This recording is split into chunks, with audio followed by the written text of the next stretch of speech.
My name is Līva Zorgenfreija. I am the Chief Economist of Swedbank, Latvia, and I will be your moderator during this third panel session.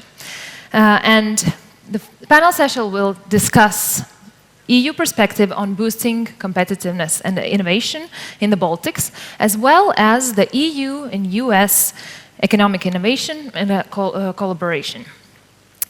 This panel will highlight the most important initiatives aimed to stimulate innovation and competitiveness in Europe. And we will look at also this current new geopolitical reality. And the focus will be especially on some of the financing instruments that are available for Latvia, for the Baltics. And another aspect to the panel will be that we will be looking at the EU-US investment, trade, innovation collaboration. So the panel will begin with 2 keynote speeches, and then it will be followed by a panel discussion. So please welcome the first keynote speaker. It's Jean-David Malo. He is a Director of European Research Area and Innovation at the Directorate-General for Research and Innovation at the European Commission. He has held several senior roles within the European Commission, and he's basically one of the key architects of EU innovation policy. So please welcome.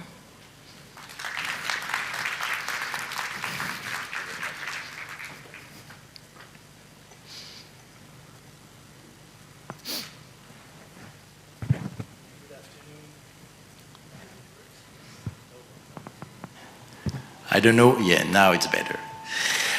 Good afternoon, estimated guests, and great pleasure for me to be here in Riga, capital located in clearly one of the most dynamic and digitally advanced region of our union.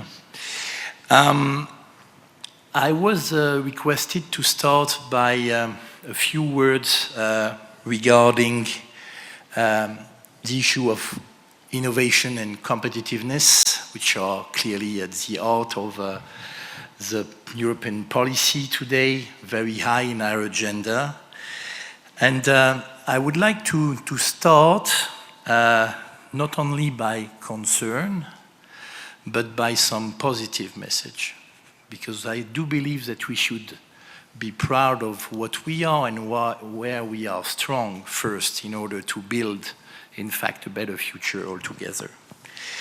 I want, therefore, to begin by highlighting and acknowledging, in fact, that Europe as a whole has a very, very strong innovation fundamentals. It's the place in the world where we have excellent universities and research organizations. We are still able in almost all the thematic domain, which is not the case in every part of the world, to come with the most promising publications, scientific publications in top journals. If you look at the last decades, Nobel Prize or Fields medals, each time you have Europeans, even if sometimes they are not located in Europe. If you look at our capacity also to set up startups or more globally tech companies, we have been able in the last years to set up much more companies than the US. And if you look at the last data, we have recorded an all-time high of 27,000 new tech founders in 2025, which is just remarkable. We had a 60% increase compared with 2023. And so we have great entrepreneurs, we have great story. Sometimes we are bad in the way we are making some storytelling. I remember, and I'm sure that you are remembering the COVID crisis. If you ask your citizen who has discovered the vaccine, my main sadness is that in the majority of the case, people will give you the name of an American company.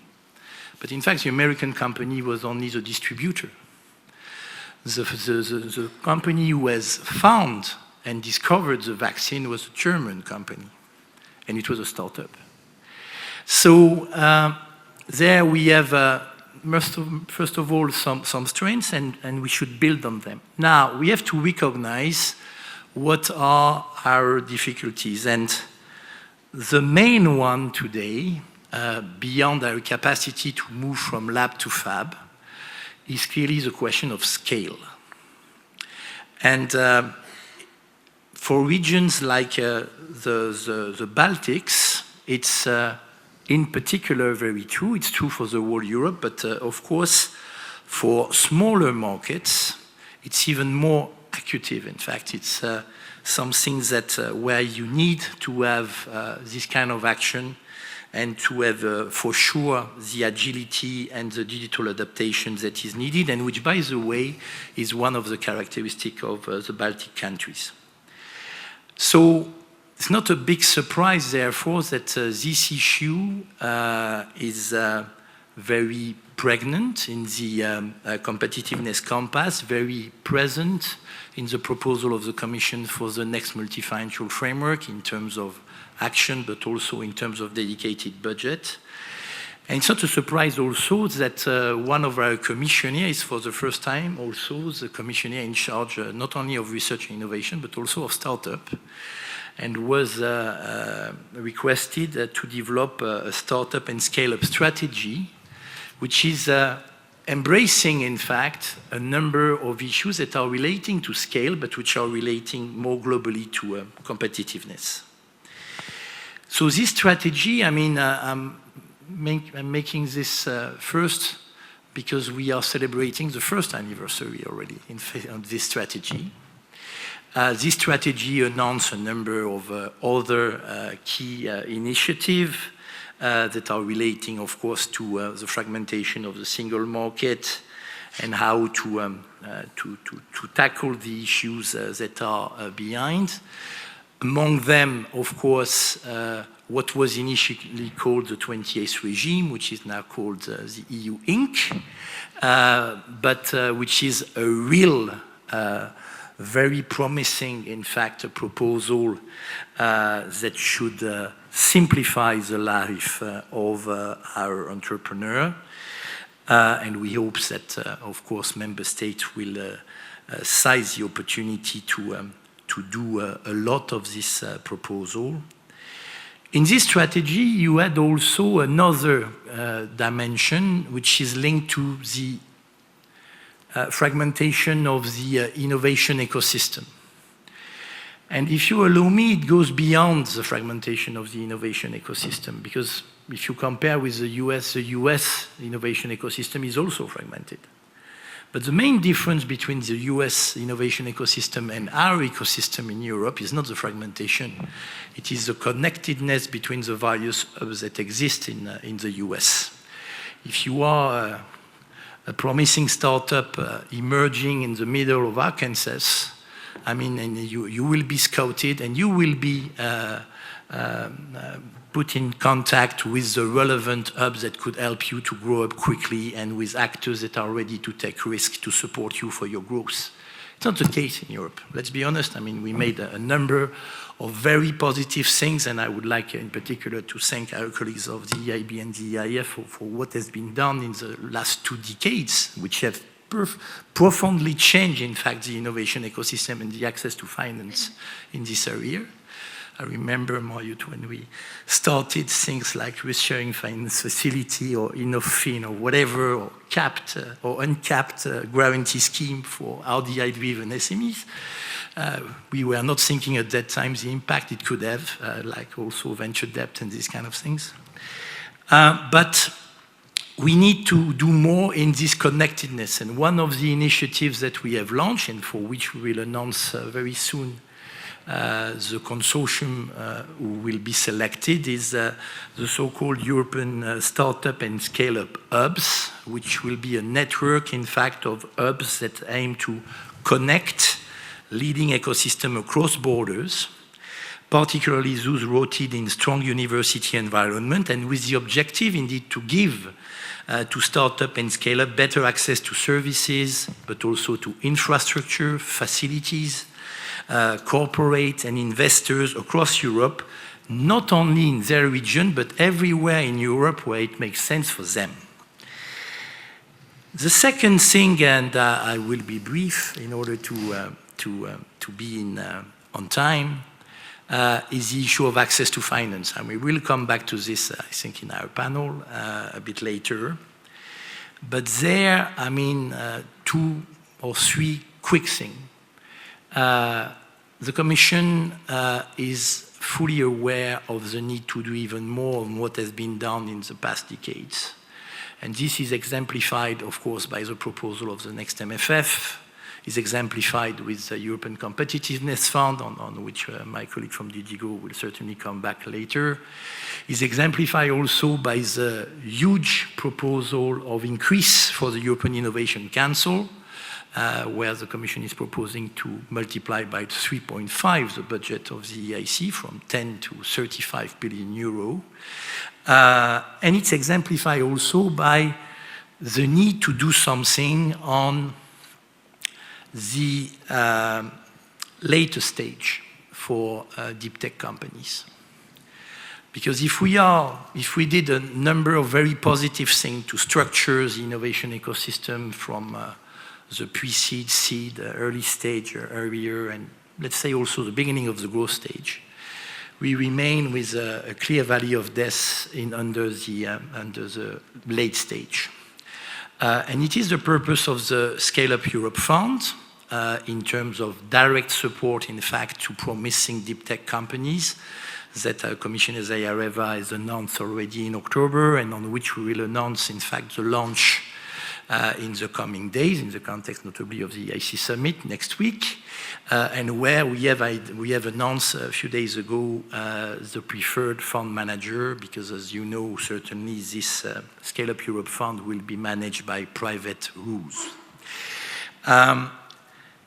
But beyond this, and in association with this, and I'm sure Marjut will say a word a bit later, we need also to structure the ecosystem in this context, and this is certainly the objective of the ETCI 2.0, which has therefore the purpose to complement, in fact, all of this, not without forgetting the initiatives that we will announce a bit later, regarding a European Institutional Investor Pact in order to attract them on this particular segment of investment on which Commission and EIB are working. So a number of things are on the table. The message I'd like to pass to you today is that the European Commission, but also some of its key partners, like the European Investment Bank Group, are fully committed, in fact, to contribute to the strengthening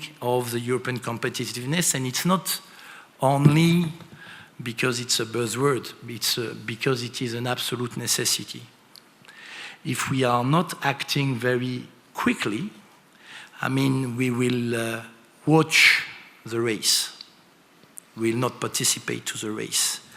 And this is what happened with the IT and social media revolution already once.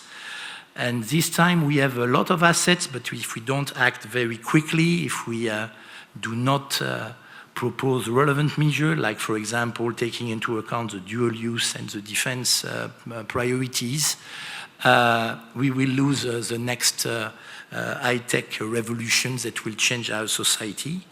But I'm rather sure, because I remain optimistic, that as usual, all together in Europe, we will take the appropriate decision. Thank you very much.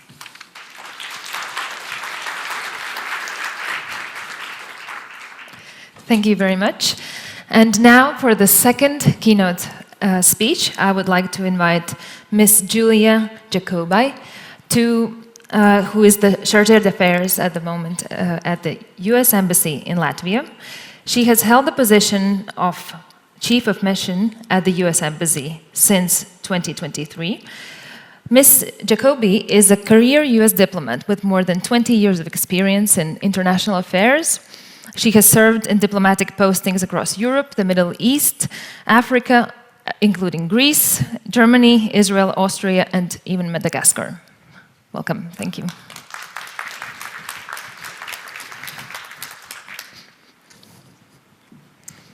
Good afternoon.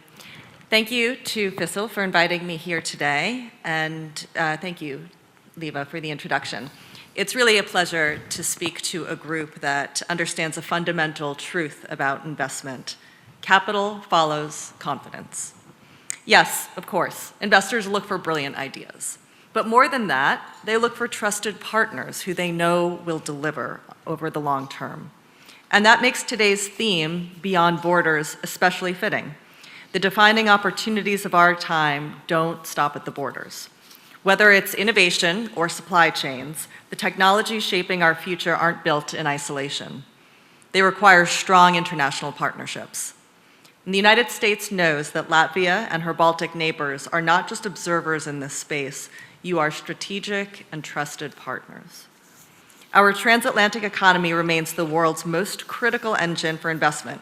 And why is that? Well, it's because our shared traditions of open markets, scientific collaboration, and most fundamentally, trust. The United States has long been at the forefront of technological innovation, but true leadership does not mean going it alone. The United States wants to build this next era of innovation with our best partners. And our Baltic allies bring real strengths to this mission. You understand that resilience is not a slogan. It is a key requirement for success in today's world. Digital infrastructure is not just an economic concern. It is a matter of national security, and it is essential for artificial intelligence. Our Undersecretary of State, Jacob Helberg, recently noted, artificial intelligence will reshape every economy on Earth. AI will drive breakthroughs in every sector. It is a part of all of our lives. But leadership in AI is not just a software race, it is an infrastructure race. It requires reliable energy grids and secure data sectors. This is precisely where cooperation between our countries holds immense potential. President Trump has made clear that the United States is pursuing a pro-innovation, pro-growth approach to AI. That means reducing regulatory barriers, championing robust research, and fiercely protecting intellectual property. But most importantly, it is up to us to ensure that AI reflects our shared values. This is arguably the defining challenge of our generation. So we should be clear-eyed about the strategic environment. Not every technology ecosystem is built on trust. Some nations are using advanced technologies to enable coercion, censorship, and surveillance. Our goal is not merely to innovate faster, it is to innovate safely in ways that protect freedom of expression and fortify democracies. And this is why the United States is the partner of choice for nations and enterprises building secure technology ecosystems. American companies bring a trusted technology stack and a proven track record of scaling globally. We know this matters to the investors and entrepreneurs in this room. A startup with world-class technology still needs capital. A university lab with promising research still needs commercial partners. And a secure digital economy needs resilient networks. That is why we are working to deepen the links between Baltic startups and American venture capital. And let's expand our university partnerships. Latvia's academic institutions are already punching well above their weight, building innovative AI technologies, advancing computing, cybersecurity, and quantum research. The horizon is wide open. Latvia is already a model US ally in security and defense, and the natural next step is to expand that ironclad partnership into the technological domain that will define our future. The Baltics are not on the periphery of Europe's innovation map. You are central to transatlantic technology security. In fact, speaking recently about the Transatlantic Alliance, Secretary of State Rubio put it quite simply, we belong together. So as we look beyond borders today, the path forward is clear. Let's remove investment barriers. Let's fortify trusted supply chains. And let's expand our joint research and infrastructure partnerships. This is an ambitious agenda, but it's one that we can tackle together. The United States stands ready to work with you to build a shared future, one defined by security, open markets, and enduring prosperity. Thank you very much.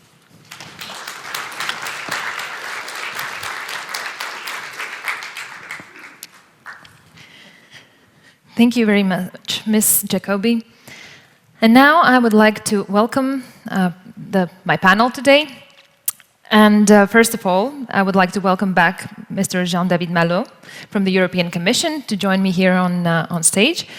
And there will be other panelists. First of all, Marjut Falkstedt, who is the Chief Executive of the European Investment Fund, where she leads initiatives supporting SMEs, venture capital, and innovation financing across Europe. Please help me in welcoming her. Ms. Kristina Kozlova, who is the head of unit at the Directorate-General for Internal Market, Industry, Entrepreneurship and SMEs at the European Commission.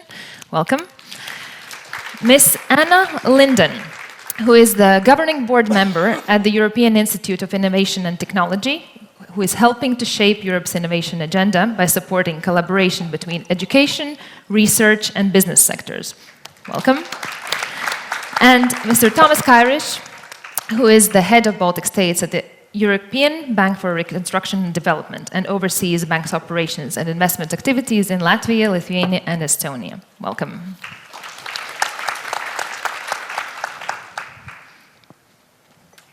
Thank you, everyone, for coming today, for joining us for the panel discussion. And I would like to start by looking at the Baltics. We already covered quite a lot of the gaps and the opportunities that might be there, but I wanted you to reflect, and the panel in general, to reflect on where this region stands today in terms of competitiveness and innovation from your perspective, and what are the most important gaps that still need to be addressed in the Baltics to play a stronger role in this innovation agenda. And maybe, I would like to start with Ms. Linden. As a member of the European Institute of Innovation and Technology, you see this collaboration trends in the countries, and maybe you could expand a bit more as to where you see the gaps are. Yes, thank you. Thank you, and very happy to be here today as the EIT representative. Firstly, I must say, I'm from Finland myself, and so I have a pretty close view on the Baltic states, and I'm very impressed by the digital societies created so far. This is really impressive, and it's also something that is very good to be building on going further. At the EIT, we work on a regional innovation scheme to which the Baltic states belong. About 40% of all of our financing have gone to these countries, so a lot of support is there. When I look at what we see at the EIT and what I actually saw this morning in the very interesting presentations, I think they are pretty much the same things. Firstly, it's about having the right talent with the right skills and retaining them. Then it's about ecosystems. We saw that sourcing is an issue here. That is also something where ecosystem development will help. And of course, then the capacity and finance to scale. These are not unique to the Baltics, but these will be factors to help, I'm sure. Thank you. Maybe Ms. Kristina Kozlova, I would like to ask you to expand on this. I know that the European Commission cannot have a favorite country or cannot single out anyone, but maybe you have an idea about or a reflection about the region in general. Yes, hello. Well, of course, I mean, it has been said already previously before that all three Baltic states, they have very strong potential for the advancing innovation due to, as mentioned just also by a colleague, by the strong digital infrastructure and the very vibrant startup communities. Especially Estonia is known for its strong innovator status and the EU highest unicorn density per capita. Of course, all three Baltic states, they also have very vibrant defense tech community, which was also mentioned by the US representative. everyone here, I'm sure, has heard something about Frankenberg technologies, Origin Robotics, and Lunar Robotics. So these are 3 successful Baltic startups which have been really advancing and building their solutions in the way demanding current security challenging environment in the region. So this is really something which is a very good sign. Of course, there are always some room for improvement. So this was already mentioned by my colleague from DG RTD. We need more investment in research, technology infrastructure. The access to talent, retaining talent in the region is, of course, also another strong point where we need to work.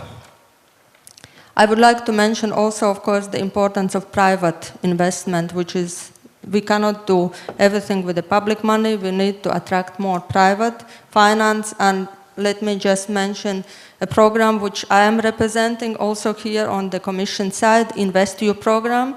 It's an investment instrument where we are working together with our partners, with the EIB group, with the EBRD, Nordic Investment Bank, to help attract private investment to key strategic technologies. And finally, I think it's also important to strengthen the capacity of the national authorities, the institutions which are in charge of supporting innovation. And I was very happy to see earlier today EIB colleague presenting the advisory support which is offered by EIB. Everyone knows that EIB is doing financing, but there are not so many people who know that EIB can also offer a lot of other support, and one of that is the EIB advisory support. So we really look forward for this to be improving and working towards reinforced capacity in the region to attract innovation. Thank you. Mr. Malo, maybe you have some additional reflections on the region in particular? No, yes and no. No, because a lot was already said, I have to say. Again, starting with the positive thing. I always start with the strengths. When you look at the result of the 3 countries, for example, in the Horizon Europe innovation part, I know that, for example, you have some concern on the result of Latvia under the EIC accelerator with only 4 beneficiaries up to now. But if you look at the results per capita, and you don't look only on the EIC, but you look at the whole innovation pillar of Horizon Europe, the results are dramatically or positively different. Because in this case, the 3 countries are in the top 5. So I will not make a comparison who is number 1, who is number 3, and who is number 5, but so you can make the calculation yourself. But you are in the top 5, so which demonstrates that, in fact, I mean, also when you compare with what is comparable, when you compare also with the population of deep tech companies, the situation is a bit different than the figures as they are. Of course, there are some challenges, and when you look at one thing, my directorate is in charge also in DG RTD, which is the R&I part of the European semester. We are proposing, and we have proposed some months ago, and we will make another set of recommendations in a few weeks, some country recommendation, and you have still in this area, but like in other part of Europe, some issues regarding access to finance, regarding venture capital, regarding, as you said, retaining or attracting talents, regarding the capacity to have a cross-border cooperation. But you start with, nevertheless, some very positive assets. Christine mentioned one of your key assets, which is the digital societies that you have been able to create in this part of Europe. And this is a clear asset because it will be more than ever needed in the future everywhere. The capacity that you have to have also quick feedback on any actions that are proposed at governmental level on the basis of the feedback that you are receiving from the actors on the ground, which is not something so common in Europe. You have fast innovation cycles, you have a strong link between the actors and the political deciders.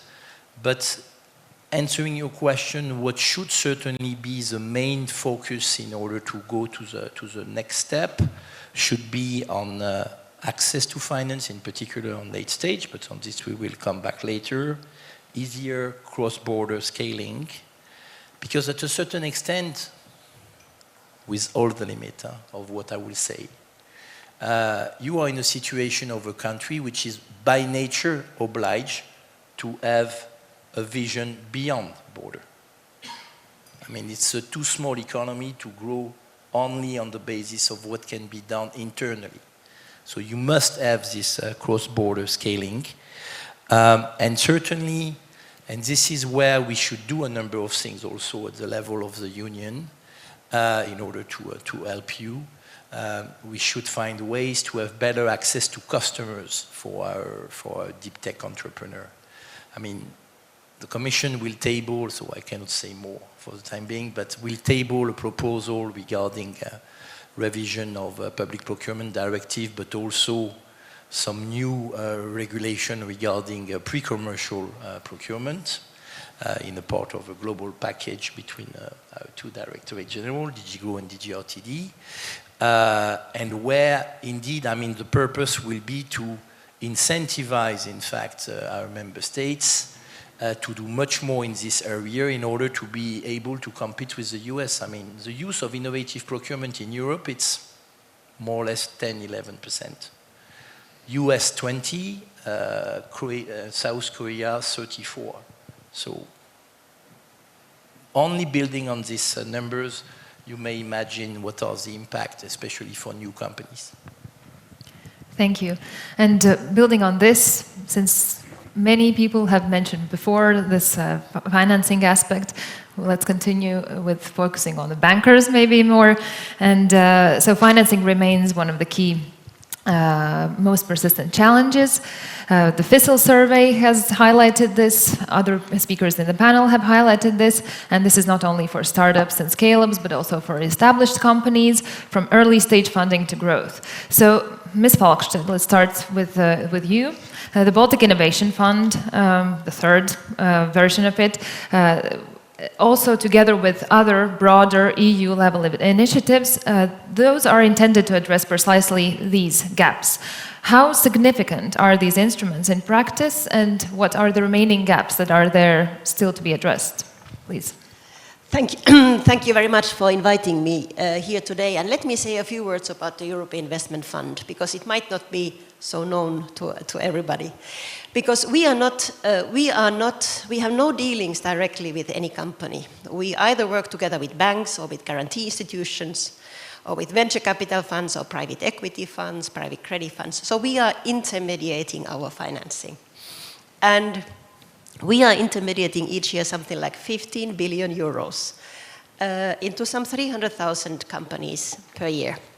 And this is indeed through our guarantee business and then through our equity business. Only in equity, it's about 7 billion euros in a year, which then helps us to compare, in fact, what is going on in the countries, what is going on in the regions. It helps us together with our colleagues from the European Commission, with the EIB, from the EBRD even, to work then with the countries and find solutions to the gaps, to the needs, and trying to help to close the fragmentation that we see in terms of financing, in terms of capital markets union. Nowadays Savings and Investment Union. And now coming only to the Baltic region now. Over a decade ago, we started with the Baltic Innovation Fund, and it was really, really revolutionary, because it was the idea of the three countries to come together, put the resources together, because one single country was not strong enough, put them together, add on EIF's resources, the European Commission, and we made the Baltic Innovation Fund. Launched it.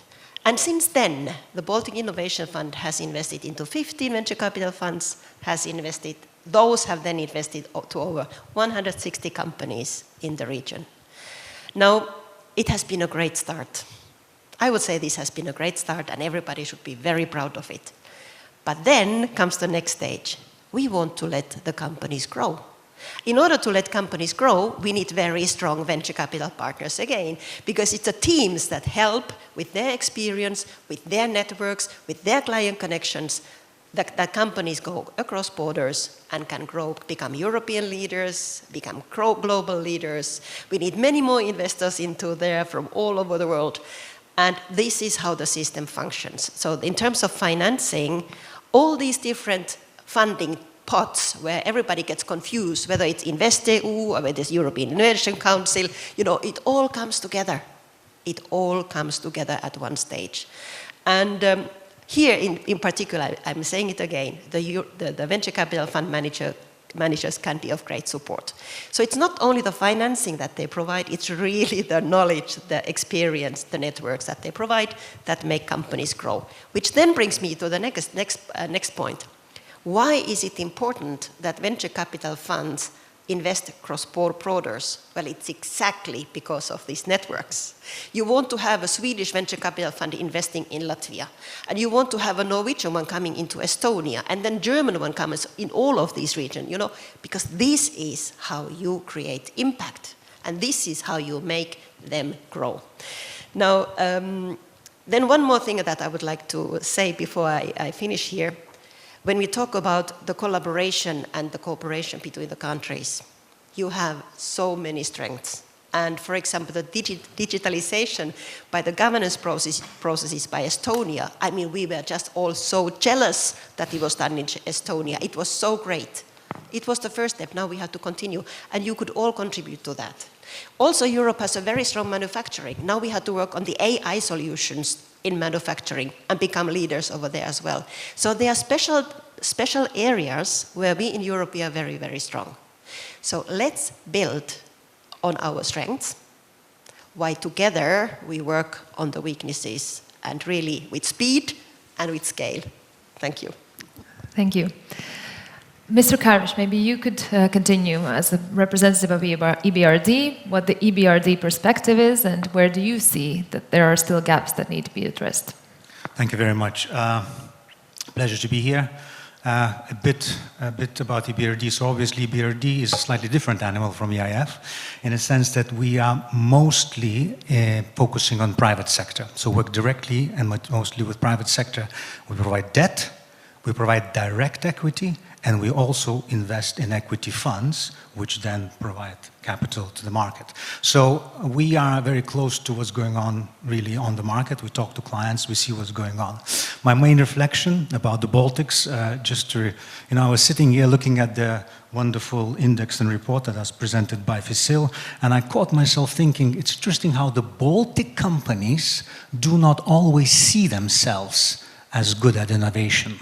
Yes, they perceive themselves as good as digital, but innovation is much wider, obviously, than just digital. So what I would like to sort of emphasize here is that, yes, Baltics are ready. Yes, they are converging, of course, with the EU, but for me, maybe a thesis for our European colleagues, I actually think that Baltics could be a test for a convergence in EU or in regional convergence through innovation. Now, are they ready across all sectors? Are they all uniform? No. All these three different countries have different strengths, and we talked about them and touched about them. But for me, the biggest gap today is that we have sort of islands and centers of excellence in each company, in each countries. So Lithuania is concentrating on fintech, some deep tech, industrial. Estonians are always, of course, emphasizing the digital connectivity, and Latvians are good at some things, but not necessarily investing so much in research and development. So you see, readiness is there, excitement is there, but it's not uniform. So for me, perspective is how do we achieve that we support this innovation and competitiveness not just at the individual companies level, but a little bit across the cycle, across the systematic way. So that's one. Now coming back to Baltic Innovation Fund, I think it has a huge potential because of course it puts the money where it's needed most, long-term growth capital.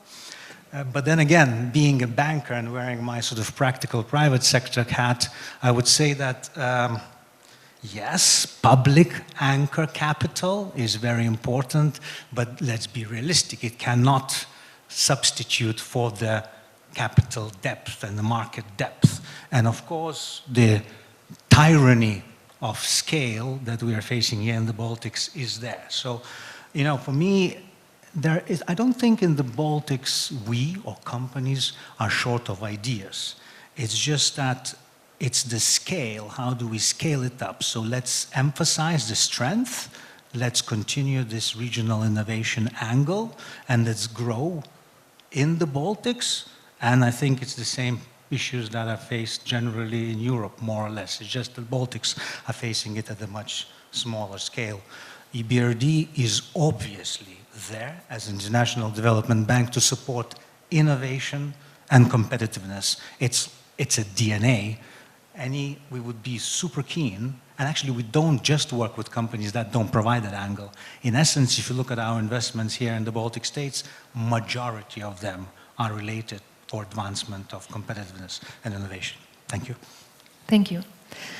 And looking ahead, looking at what you see as the most perhaps promising opportunities for the Baltics in terms of competitiveness and innovation, what is the one key message that you would like to leave with the policymakers, investors, and innovators in the room here about the role that the Baltics can and hopefully will play in the future?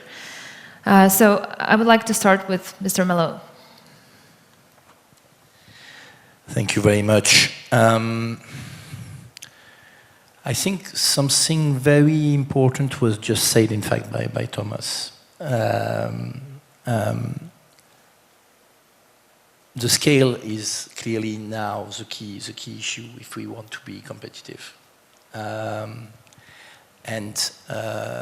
the solution will not come by each individual country on a number of topics. I mean, of course, you will have specificities to be done locally, but if we want to be able to compete, and for the benefit also of the interest of the Baltic region, a number of issues must be tackled at EU level. I mean, there is no other solution. And I'm not talking here only about public support. Huh? I'm talking also here about the capacity to catalyze private investment to go in the most promising segment all over Europe. Our capacity to convince institutional investors to join and to tackle the challenges we have in front of us is a key dimension.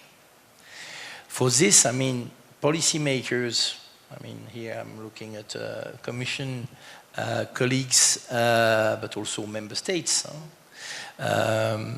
They should not only say that there is an urgency to do things, we must act now. I mean, the various regulations that have been tabled recently or will be tabled, be it on public procurement or pre-commercial procurement, be it on valorization of intangible IP, be it on the capacity to attract the institutional investors with attractive condition. I mean, member states should not hesitate. I mean, they should take actions very quickly. Otherwise, as I said in my introductory speech, we will look at the race. Huh? It will be a nice race, but will not be part of the race. The second thing is that I do believe that we have the potential to attract researchers, engineers, entrepreneurs, investors from outside Europe. I mean, the topic was about the EU and transatlantic innovation perspective. I was with my Commissioner Zayareva in Silicon Valley some weeks ago, and a number of commissioners or EVP were there also. There is an appetite, let's be clear, there is an appetite also from American investors, from American researchers and engineers to look at Europe and to come in Europe. We have to find ways, and this is the purpose also of the Choose Europe initiative, to attract them. Because one of the key issues that we have to tackle is, of course, the issue of relocation that we discussed for years, but it's also the capacity to attract. I mean, when you go to the Silicon Valley, you meet a lot of non-American. The strength of America, in particular in deep tech, is in fact brought by outside people. And we have all the assets to do the same in reality. It's just that we have to ensure that indeed it's not fragmented, isolated, the cross-border is there. This is why, for example, we have to certainly do more in terms of a single research and innovation union. We have not yet a single research and innovation union. If you are a researcher, you want to move to another country, I mean, you have a number of issues.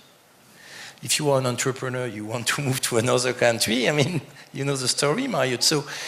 And this is the kind of things that we have to tackle in order to be attractive. And it's true also in particular for Baltic. But a number of things are there, and it's now time to take decision. It will not be necessarily easy decision. I mean, it's always like you are making a choice. I mean, you decide not to do something when you make a choice, but you decide to go in a certain direction. But I do believe that all the conditions are there.